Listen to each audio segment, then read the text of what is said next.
নমস্কার, কেমন আছো সবাই? শুভ শারদীয়ার অনেক অনেক শুভেচ্ছা তোমাদেরকে। আজকে একটু ঘরে পানিপুরি বানাবো, বাংলাতে যেটা ফুচকা বলে। চাটনিটা বানানোর জন্য দেখো ধনে পাতা, পুদিনা পাতা, 2টা কাঁচা লঙ্কা, আদা, নিম্বুর রস, জল দিয়ে এটাকে ভালো করে পিষে একটা বাউলে ট্রান্সফার করে নিচ্ছি। এর সাথে একটু তেঁতুলের পাল্প দিলাম, জিরা ভাজা, বিট নুন, চাট মশলা আর রেগুলার নুন দিলাম, আর একটু চিলি ফ্লেক্স, পেঁয়াজ কুচি, ধনে পাতা কুচি, আইসের কিউব দিয়েছি 2টা, দিয়ে এটা জল দিয়ে ভালো করে পাতলা করে রেডি করে নিয়েছি। এটা একটু ঠান্ডা ঠান্ডা হলেই ভালো লাগে। 2টা নিম্বুর স্লাইসও দিয়ে দিচ্ছি। বাস জলটা আমার রেডি হয়ে গেছে, টক জলটা।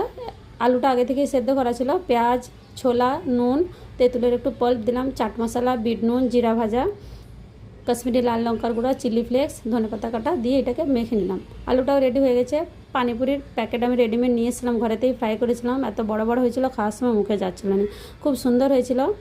আমাদের এখানে 2 রকমের জল পাওয়া যায়, একটা মিঠা জলও পাওয়া যায়। আগের বারে আমি বানিয়েছিলাম, এবারে বানাই না। আর একটা ডালের স্টাফিংও পাওয়া যায়, মটরের একটা ডালকে সেদ্ধ করে, খুব সুন্দর লাগে খেতে। তো ভিডিওটা কেমন লাগলো অবশ্যই বলবে। পুরো ভিডিও দেখার জন্য অসংখ্য ধন্যবাদ। সবাই ভালো থাকবে, সুস্থ থাকবে।